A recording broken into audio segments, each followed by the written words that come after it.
बिस्मिल्लाहिर्रहमानिर्रहीम। इय्याका नअबुदु व इय्याका नस्तईन। मुल्तान, ये मैं 3 महीने में ये मेरा तीसरा मुल्तान में जलसा है और मुझे हैरत होती है कि जब भी मैं आता हूं मुल्तान में, माशाअल्लाह आपका जज्बा, आपका जुनून, आपका शऊर हर बारी मुझे, जब मुल्तान की ये मैं बेदारी देखता हूं तो मैं आपके जज्बे को, जुनून को सलाम करता हूं।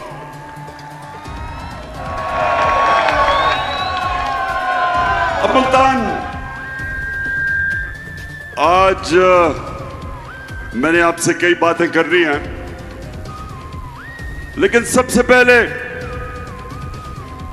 जो मैं देखता हूं जिस तादाद में आज मुल्तान में हमारी ख्वातीन आई हुई हैं, मैं खास तौर पे आज आपको सलाम भी करता हूं और आप सबके लिए मैं पैगाम, अपनी ख्वातीन के लिए मैं पैगाम जो देना चाहता हूं वो ये कि देखें, अपने बच्चों को आपने खास तौर पे एक चीज समझानी है। नौजवानों, ये आपके लिए भी है। हमने अपने बच्चों को समझाना है कि कोई मुल्क अजमत पे नहीं जा सकता, तरक्की नहीं कर सकता, उस मुल्क की दुनिया में इज्जत नहीं हो सकती जब तक वो मुल्क अपना मुकाम नहीं समझता, जब तक वो मुल्क एक चीज अपने ज़हन में नहीं डालता कि अल्लाह ने हमें पर दिए, अल्लाह ने हमें पर दिए, हम अशरफुल मखलूकात हैं, सबसे अजीम अल्लाह की मखलूक। कोई जरूरत नहीं है कि हम जमीन के ऊपर चूंटियों की तरह रींगे। जो मैं आपको पैगाम देना चाहता हूं वो ये कि हम सब में अल्लाह ने सलाहियत दी है, हम सब में अल्लाह ने वो ताकत दी है कि हम बड़े बड़े काम कर सकते हैं, हम अपने मुल्क को उठा सकते हैं, हम इसको वो मुल्क बना सकते हैं जो इलामा इकबाल की ख्वाब थी, एक मिसाली इस्लामी रियासत जो दुनिया के अंदर मिसाल बने कि असल में इस्लाम क्या है। तो मैं अपनी बहनों, आप सबको और अपने नौजवानों, खास तौर पे आपको, मैं जो आपको पैगाम देना चाहता हूं वो ये कि अल्लाह आपको एक बड़ा इंसान बनाता है। हम अपनी कमजोरियों की वजह से एक छोटा सा इंसान बन जाते हैं। मैं जब क्रिकेट खेलता था, मेरे से बहुत ज्यादा सलाहियत रखने वाले खिलाड़ी थे, मेरे से ज्यादा टैलेंटेड थे, लेकिन उनकी ख्वाब बड़ी नहीं थी, सोचते नहीं थे बड़ा। जब थोड़ा सा कामयाबी होती थी मुतमईन हो जाते थे या पैसे के पीछे लग जाते थे। ये मेरे पाकिस्तानियों, एक चीज याद रखना, ये मेरे कभी लफ्ज ना भूलना, पैसे को इस्तेमाल करना सीखो, पैसे से कभी इस्तेमाल ना होना, पैसे के बुत की कभी पूजा ना करना। हजरत मूसा जब वो 40 दिन के लिए गए तो पीछे उनकी कौम, जो कुरान शरीफ में आता है कि सोने की गाय की पूजा कर दी, मतलब कि पैसे की पूजा शुरू हो गए। तो ये याद रखें कि ये जो मेहरबानों का मुखालिफ है वो भी पैसे के बुत की पूजा करता है, वो भी पैसे को बड़ा समझता है जिस तरह उसका लीडर आसिफ जरदारी समझता है। कभी भी मेरे मुल्तान के पाकिस्तानियों, ला इलाहा इल्लल्लाह का मतलब समझो। स्वाय अल्लाह के जब आप किसी के चीज के सामने झुकते हैं वो शिर्क है, चाहे वो पैसे का बुत है, चाहे वो खौफ का बुत है। आजकल मेरी टीम के लोगों को, मेरे एमपीज को टेलीफोन आते हैं धमकियों के कि ये पार्टी छोड़ो। मीडिया को धमकियां दी जाती हैं, मीडिया हाउसेस को धमकियां दी जाती हैं, एंकर्स को, सहाफियों को डराया जाता है कि इमरान खान के साथ ना चलो नहीं तो हम ये कर देंगे। तो मेरी कौम, ये सबसे खौफनाक बुत पैसे के बुत के अलावा खौफ का बुत है। खौफ भी एक बड़े इंसान को छोटा बना देता है। आज तक कोई बड़ा खिलाड़ी नहीं निकला जिसने अपने खौफ को काबू नहीं पाया। आज तक कोई बड़ा फौजी नहीं निकला जिसको तगमे मिले हो, जिसने अपने खौफ के बुत के ऊपर काबू ना पाया हो। बड़ा बिजनेसमैन नहीं बना जिसको नुकसान से डर, उस डर के ऊपर काबू ना पाया हो। कोई भी इंसान जो अपनी ख्वाब के पीछे जाने से डरता है वो बड़ा इंसान नहीं बनता। और इसलिए मैं जब प्राइम मिनिस्टर था, मैंने रहमतुल आलमीन अथॉरिटी बनाई। उसका मकसद क्या था? क्या मकसद था? उसका मकसद यह था कि मेरे बच्चों को, इस मुल्क के नौजवानों को पता चले कि आज से तकरीबन 1500 साल पहले जब मेरे नबी सल्लल्लाहु अलैहि वसल्लम ने दुनिया की तारीख का सबसे बड़ा इनकलाब लेके आए थे, वो कैसे उन लोगों को जिनकी कोई हैसियत नहीं थी, कैसे उन्होंने उनको दुनिया की इमामत करवा दी। ये तारीख का हिस्सा है कि वो अरब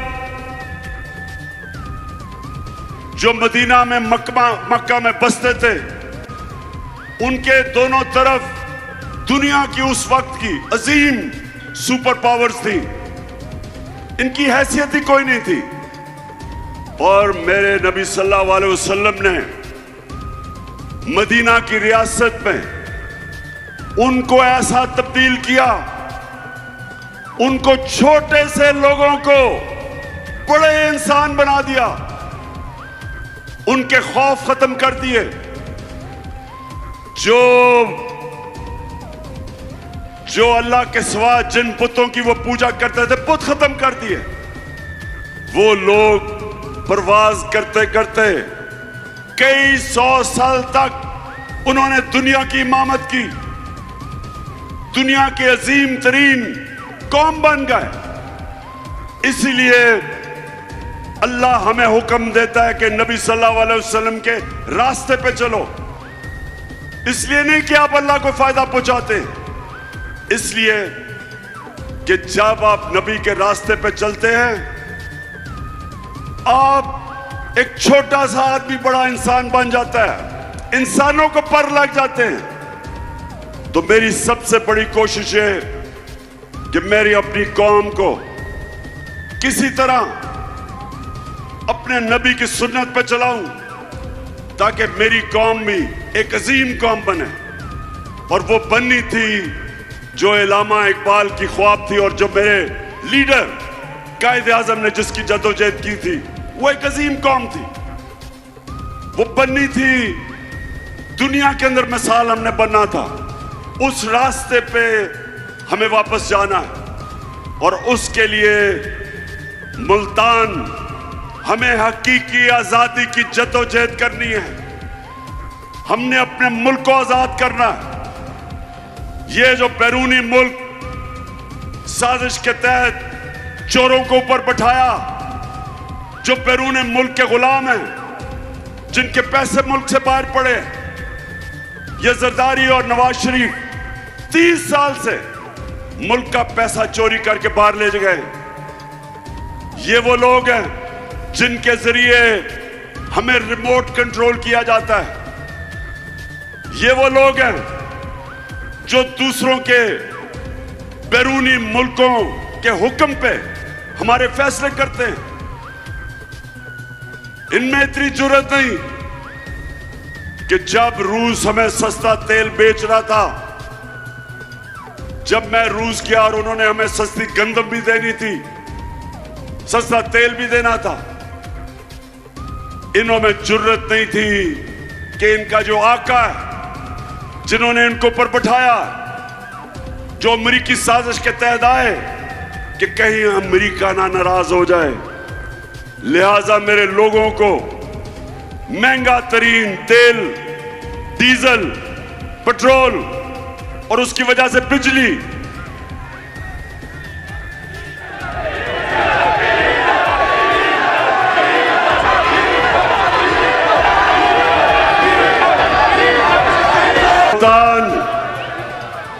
हमारी कोशिश है कि हम अपने मुल्क को आजाद करें। सबसे पहले मुल्क के फैसले पाकिस्तान में हो। हम अपने मुल्क को अपने पैर पे खड़ा करें। हमें कभी किसी और मुल्क के सामने हाथ ना फैलाने पड़े कि जब एक कौम किसी और मुल्क के सामने हाथ फैलाती है, उसकी इज्जत नहीं होती। हरे पासपोर्ट की इज्जत नहीं होगी जब तक हम अपने पैर पे ना खड़ा हो। और मैंने एक पूरा प्रोग्राम बनाया है, क्योंकि जिधर इन्होंने मुल्क पहुंचा दिया, जिस तरह के पाकिस्तान को इन्होंने 2 महीने में जो कर्जे लिए हैं, जिस तरह कर्जों की दलदल में भी गिर रहे हैं, हमारी माइशत भी नीचे जा रही है, हमारी इंडस्ट्री भी नीचे जा रही है। हमारे किसानों के लिए जो भी शाह महमूद कुरैशी ने बताया कि कितने बुरे हालात हमारे आज किसानों के हैं। ट्यूबवेल में डीजल, उसकी कीमत ऊपर, बिजली वो दुगनी से भी ज्यादा। तो जो किसान के पास पैसे, उसके खर्चे इतने चले गए हैं कि वो अपनी जमीन के ऊपर पैसा नहीं लगा सकता। इंडस्ट्री जब बंद हो गई, बेरोजगारी बढ़ रही है। जो हमने दुनिया को एक्सपोर्ट्स करके अपनी दौलत में इजाफा कर रहे थे, याद रखें हमारे 3.5 साल में पाकिस्तान की सबसे ज्यादा रिकॉर्ड एक्सपोर्ट्स हमारे जमाने में थी। सबसे ज्यादा बैरून मुल्क ने पैसा पाकिस्तान में हमारे जमाने में भेजा। सबसे ज्यादा टैक्स इकट्ठा किया हमने किया। हमारे जमाने में 4 जो बड़ी बड़ी फसलें थी, तारीखी उनकी पैदावार थी। किसान के पास तारीखी पैसा गया। किसान के पास जो उसकी आमदनी थी, कभी किसान को इतना पैसा नहीं मिला जो हमारे आखिरी 2 साल में मिला। और उसके अलावा हम हेल्थ कार्ड लेके आए कि इसके IMF के प्रोग्राम में होते हुए हमने अपने फैसला किया कि हर खानदान को 10 लाख रुपए की हेल्थ इंश्योरेंस किसी भी अस्पताल में जाके अपना इलाज करवा सकते थे। और ये एहसास प्रोग्राम, हेल्थ कार्ड, फिर कामयाब पाकिस्तान में सूद के बगैर कर्जे, निचले तबकों को हमने पूरा प्रोग्राम था कि घर बनाने के लिए सूद के बगैर कर्जे। और ये तब जबकि हम भी IMF के प्रोग्राम में थे। तो मैं आज ये कहना चाहता हूं कि वो जो मुल्क ऊपर जा रहा था, एक साजिश के तहत उन्होंने हमारी गवर्नमेंट गिराई। और जब से ये हुकूमत आई है, कीमतें आसमानों पे, माइशत जमीन पे। और मैं आज आपके पास इसलिए आया हूं कि एक तो हमने इनसे अपने आप को आजाद करना है। आप सबने मेरे से वादा करना है कि इन इलेक्शनों के अंदर आपने सबने इसको अपना इलेक्शन समझना है, अपने बच्चों के, अपने आने वाली नस्लों के लिए आपने इन सबको शिकस्त देनी है। मुल्तान, आप तैयार हो? बताएं मुझे। मुल्तान, मैं जरा आज आप सबको तफसील में तो बताना चाहता था कि सारा दिन मैंने आज अदालत में गुजारा है, लेकिन क्योंकि अभी केस चल रहा है इसलिए उस केस पे तो मैं बात नहीं करूंगा। लेकिन मैं अपने सारे पाकिस्तानियों को आज बताना चाहता हूं कि ये मेरा नजरिया है, ये मेरा ईमान है कि जब तक इस मुल्क में कानून की बालादस्ती यानी कि इंसाफ नहीं होगा, ये मुल्क तरक्की नहीं कर सकता। जब तक इस मुल्क में हमारी अदालतें आजाद और मजबूत नहीं होंगी, जब तक वो इंसाफ नहीं देंगी, पाकिस्तान छोड़े कोई मुल्क तरक्की नहीं कर सकता। सारी दुनिया में अपनी उम्र में फिरा हूं, सारी दुनिया तकरीबन देख ली मैंने। एक नतीजे पे मैं आया मुल्तान के खुशहाल मुल्क और उस मुल्क जिधर गुर्बत होती है, सिर्फ एक फर्क होता है, खुशहाल मुल्कों के अंदर इंसाफ होता है और गरीब मुल्कों के अंदर जुल्म का निजाम होता है, जिसके मुतालिक हजरत अली रजी अल्लाह ताला ने कहा था कि कुफर का निजाम चल जाएगा, जुल्म का निजाम नहीं चल सकता, नाइंसाफी का निजाम नहीं चल सकता। हमारा सबसे बड़ा मसला कि ताकतवर के लिए एक कानून, कमजोर के लिए दूसरा।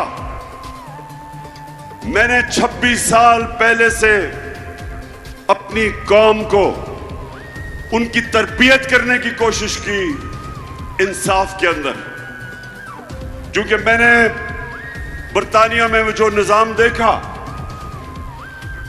उसकी सबसे बड़ी कामयाबी की वजह यह कि वहां इंसाफ कोई कानून के ऊपर नहीं, ताकतवर के लिए भी वो कानून, कमजोर के लिए भी वो।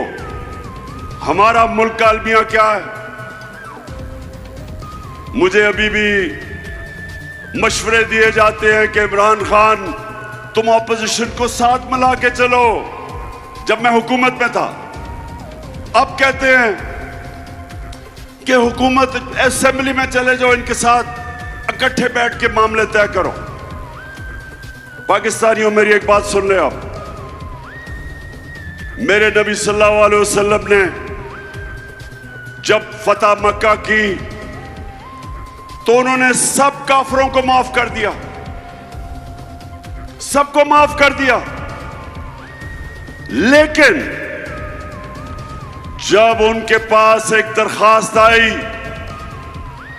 उन्होंने कहा, उनके पास आई कि जी कुरैश की लड़की ने चोरी की है, कुरैश की लड़की है, उनको सिफारिश आई कि उसको माफ कर दो। आगे से उन्होंने जवाब दिया, जो सबसे रहमतुल इंसान, रहमतुल आलमीन, दुनिया के लिए रहमत बन के आए थे, उन्होंने कहा मुल्तान कि मेरी अगर बेटी भी चोरी करे उसको भी मैं नहीं छोड़ूंगा, उसको भी सजा मिलेगी। यानी कानून के ऊपर कोई नहीं, मेरी बेटी भी नहीं है। तो यहां जब से मैं 26 साल में पॉलिटिक्स आया हूं, ये दो खानदान जो 30 साल से मुल्क को लूट रहे हैं, 30 साल से बारियां ले रहे हैं, हमेशा मुझे यह कहा जाता है कि इमरान खान आपकी क्या सियासत, क्या इनसे मुफाहमत करें, इनसे बैठ के बात करें। मैं आज अपनी कौम को कहता हूं, मैं हर किसी के साथ बात करने के लिए तैयार हूं, हर किसी के साथ। किसी का नजरिया फर्क है, कोई मेरे खिलाफ नजरियाती तौर पे, हर किसी से मैं बात करने के लिए तैयार हूं, लेकिन चोरों से कभी बात करने के लिए नहीं तैयार। जिस वक्त एक माशरा चोरी को बुरा नहीं समझता, वो कौम अपनी कब्र खोद देती है। जब आप ये कहते हैं कि फलाने ने इतनी करप्शन की, और वो जब जाता है न्याय की अदालत में तो उसके ऊपर फूल फेंकते हो। जब एक माशरा बुराई को बुरा नहीं समझता, अपनी तबाही का दरवाजा खोल देता है। इसलिए अल्लाह ने कुरान में हुक्म दिया, अमर बिल मारूफ, अच्छाई के साथ खड़े हो, बुराई के खिलाफ खड़े हो। हुक्म दिया कौम को हुक्म दिया है कि अगर तुमने अपनी बेहतरी का सोचना है तो बुराई के खिलाफ जिहाद करो। कहीं कुरान में नहीं लिखा कि बदी के साथ मुफाहमत करो। और मैं अपनी ख्वातीन को भी ये कहना चाहता हूं कि अपने बच्चों को ये जो हुक्म है अल्लाह का, अमर बिल मारूफ, अच्छाई की तरबियत करें, अच्छाई और बुराई में फर्क बताएं। क्योंकि जो मगरिब में मैंने माशरे देखे वो वाकई अमर बिल मारूफ पे चलते हैं। वो माशरे जिनको हम काफिर कहते हैं, वो माशरे अमर बिल मारूफ पे चलते हैं, और हम अपने आप को मुसलमान कहते हैं। और हम तमाशा क्या देखते हैं कि छोटे चोर जेलों में और बड़े बड़े डाकू, कोई वजीर आजम बन जाता है, कोई वजीर बन जाता है, कोई असेंबलियों में चला जाता है।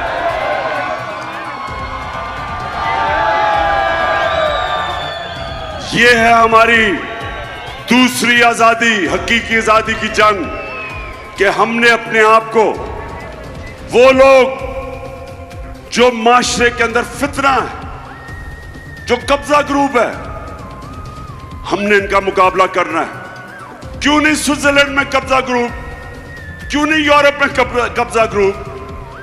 क्योंकि उनकी अदालतें ताकतवर को भी उसी तरह करती हैं जो कमजोर को करती। हर दुनिया का माशरा जो कामयाब है वह ताकतवर को कानून के नीचे लेके आते हैं। हमने एक मिनट, 26 साल पहले मैंने जब पॉलिटिक्स शुरू की थी इसी चीज के ऊपर कि पाकिस्तान में हमने इंसाफ की जंग लड़नी, और मेरा मुकाबला इन दो करप्ट खानदानों के साथ था जो समझते थे कि इंसाफ के ऊपर है। कभी भी, नौजवानों जरा मैं आपको टीवी पर दिखाऊंगा, ये कभी नहीं हुआ कि एक जमहूरियत के अंदर एक पॉलिटिकल पार्टी ने सुप्रीम कोर्ट के ऊपर डंडों से हमला किया। ये कभी नहीं हुआ कहीं। ये जरा भी देखें,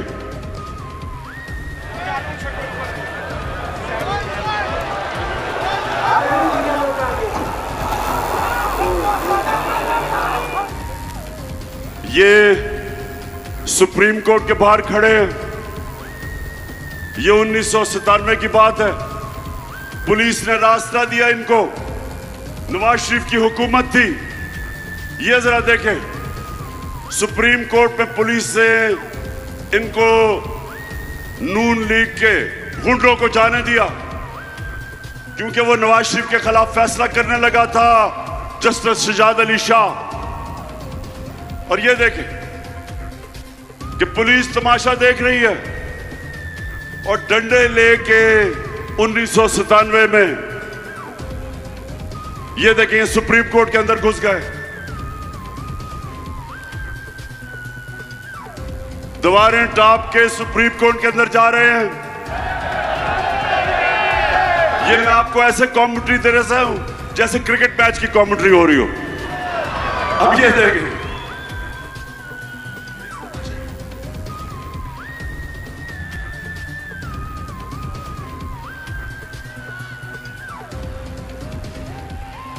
सुप्रीम कोर्ट के ऊपर चढ़ गए और पुलिस तमाशा देख रही है। ये सुने, अब मैं ये आपको क्यों दिखा रहा हूं, ये किसी जमहूरियत में नहीं होता।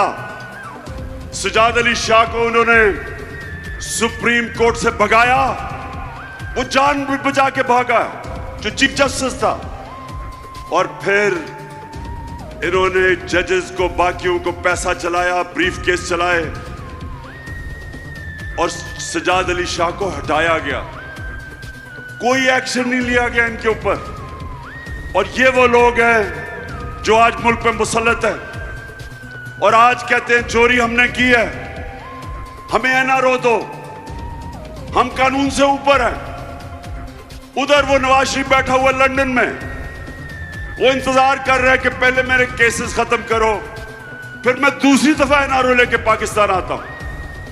मुझे ये मुल्तान बताओ कि छोटा आदमी तो भैंस चोरी, गाड़ी चोरी, मोटरसाइकिल चोरी, वो तो जेल में।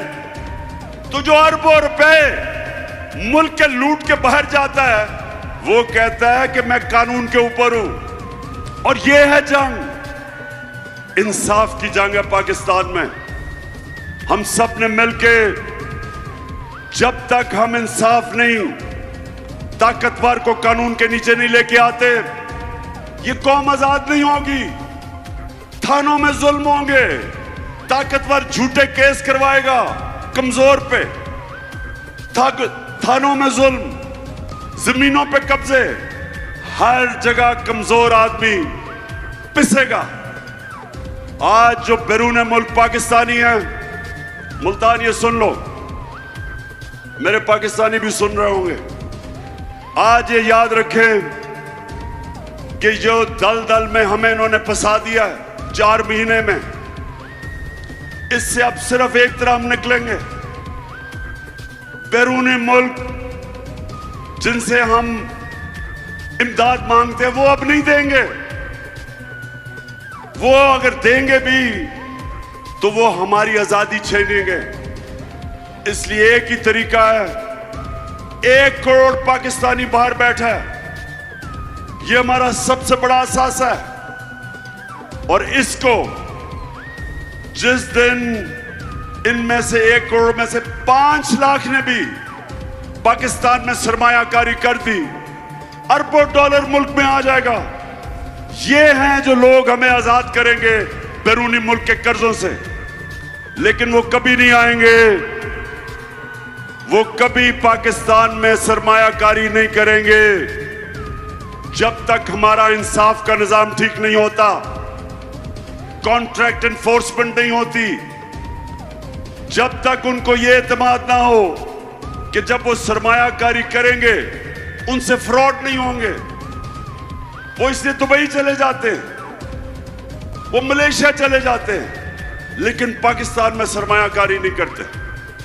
तो जो मेरा इंशाअल्लाह अल्लाह ने आगे बारी दी, तो मैं आज सबसे पहले अपने बैरून मुल्क पाकिस्तानियों के लिए आसानी पैदा करूंगा कि पाकिस्तान में सरमायाकारी करें, और उसके लिए अपना इंसाफ का निजाम इसको बेहतर करेंगे। और उसकी वजह से इंशाअल्लाह ये आप देखते रहेंगे कि बजाय किसी के सामने हाथ फैलाए, हम पाकिस्तान को उठा देंगे और इंशाअल्लाह वो मुल्क बनेगा जो इसको बनना चाहिए था 75 साल पहले। आखिर में मुल्तान, मुझे ये बताओ कि ये जो भाग गए हैं मैच खेलने से, ये जो भगौड़े हो गए हैं,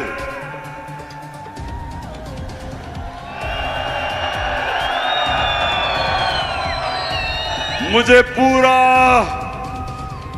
पूरा यकीन था कि इन्होंने इलेक्शनों से भागना है। बिल्कुल ठीक कह रहे हैं कि मुझे पता था कि इनकी कांपें टांगनी शुरू हो गई हैं। मुझे अंदाजा हो गया था कि ये जो जलसे देख रहे हैं, ये जो पब्लिक को देख रहे हैं, जिस तादाद में पब्लिक निकल रही है, गर्मी में, गर्मी हो बारिश हो, पब्लिक निकल रही है, इनको पता है कि कौम किस तरफ खड़ी हो गई है, जाके डर रहे हैं। जो 17 जुलाई को पंजाब के 20 बाई इलेक्शन हुए, पूरी धांधली के बावजूद, धांधली की, इतना इलेक्शन कमीशन कभी पाकिस्तान में मैंने ऐसा नहीं देखा जो मुकम्मल तौर पे इनके साथ मिलकर धांधली करता है। उसने भी धांधली की, इंतजामिया भी इनके साथ, मिस्टर एक्स ने भी मदद की। सबके बावजूद इनका सफाया हो गया। 2 इलेक्शन धांधली करके इन्होंने जीते हैं, उसके बावजूद सफाया हो गया। तो आप डर रहे हैं, मुल्तान इनको खौफ आ गया है, डर रहे हैं। अब इनको ये खौफ है कि ये अगर इलेक्शन हो जाता है इतवार को, तो 3 और सीटें गिर जानी थी इनकी, 3 और विकेटें गिर जानी थी। और उसके बाद 25 सितंबर को, आपको पता है मैं 9 हलकों में खड़ा हूं, और मेरा चैलेंज है कि इंशाल्लाह जब भी वो 9 हलकों में इलेक्शन होगा, 9-0 रिजल्ट आएगा, धांधली के बावजूद। ये ऐसे ही है। जब आपको पता पुराने जमाने में क्या होता था, जब मैं क्रिकेट खेलता था तो अपने अपने अंपायर होते थे। हम जब हिंदुस्तान मैच खेलने जाते थे, उनके अपने अंपायर होते थे। वो जब पाकिस्तान खेलने आते थे, हमारे अंपायर थे। वो पाकिस्तान में नहीं जीत सकते थे, जिधर हमारी टीम को मुश्किल पड़ती थी, अंपायर मदद करने के लिए आ जाते थे। उधर जब जाते थे तो उधर जब हम मैच जीतने लगते थे, उनके अंपायर मदद करने के लिए आ जाते थे। तो वाहिद कप्तान था, हिंदुस्तान गया, उनके अंपायर थे, उनके अंपायरों के बावजूद आपका कप्तान जीत के आया।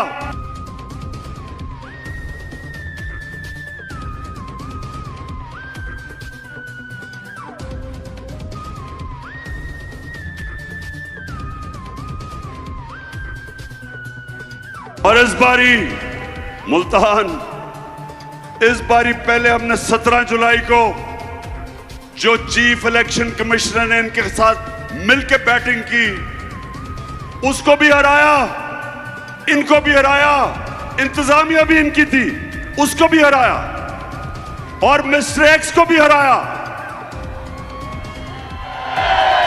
और इंशाल्लाह अब भी जब भी इलेक्शन होंगे, मेरा सबको चैलेंज है कि तुम जो मर्जी कर लो, पाकिस्तानी कौम फैसला कर बैठी है।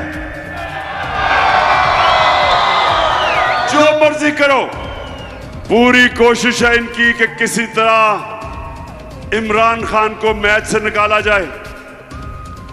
ये हम जब छोटे होते थे ना मुल्तान, हम जब छोटे होते थे तो जब आपस में क्रिकेट मैच खेलते थे, तो जो टीम हार रही होती थी वो विकेटें उठा के भाग जाती थी। ये इन्होंने किया, हार रहे थे, विकेटें उठा के चले गए, मैच ही कैंसिल कर दिया इन्होंने। लेकिन मेहरबानों, मुझे तो बड़ी खुशी हुई कि जिस तादाद में हमारी ख्वातीन आई हैं, मेहरबानों ने सुना बड़े जलसे किए और अपनी औरतों को। और ये याद रखें, जिस कौम की औरतें बेदार हो जाएं, शऊर आ जाए, वो कौम को कोई गुलाम नहीं बना सकता।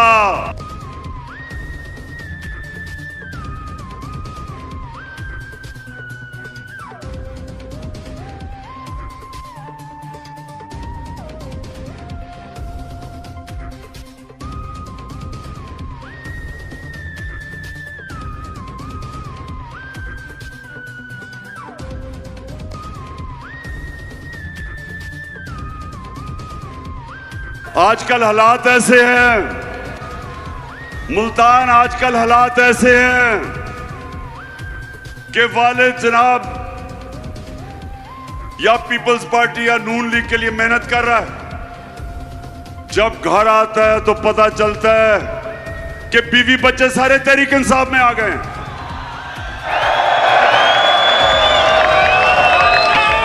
यानी कि ऐसे लग रहा है कि जैसे पुराने जमाने के अंदर जब मेरे नबी सल्लल्लाहु अलैहि वसल्लम ने तबलीग की और लोगों को इस्लाम की तरफ लेके आए और राय हक पे लेके आए, तो एक वक्त ऐसा था कि आदमी कहीं और होता था, घर में औरतें और नौजवान इस्लाम कबूल कर लेते थे। आज माशाअल्लाह कौम ऐसी बेदारी आई है और शऊर आया है कि वो ये दो जमातों को 30 साल से देख रही थी, और आज ऐसी बेदारी है कि जो भी आज कोशिश करें, औरतें, बच्चे, नौजवान, बल्कि बूढ़े भी आप फैसला कर बैठे हैं कि इन दो जमातों के साथ नहीं चलना, जिन्होंने सारी जिंदगी इनको सपोर्ट की थी। आज मुल्तान आपका हैट्रिक के जलसा किया मैंने, 3 जलसे 3 महीने में। मैं आज आपका शुक्रिया अदा करता हूं, जिस गर्मी में और जिस सुकून में और जिस शऊर से आपने मेरी बातचीत सुनी, मैं आपका शुक्रिया भी अदा करता हूं। और जब भी वो मैच खेलने वापस आएंगे, अभी तो भाग गए हैं, जब भी आएंगे मुल्तान आपने मेरे से वादा करना है कि इनको ऐसा फेंटा लगाना है, ऐसी शिकस्त देनी है, ऐसी शिकस्त देनी है कि अगले इलेक्शन में आपने 2/3 अक्सरियत तहरीक इंसाफ को दिलवानी है, 2/3 अक्सरियत, ताकि हम इस मुल्क में वही हकीकी आजादी का इनकलाब ला सके। पाकिस्तान जिंदाबाद।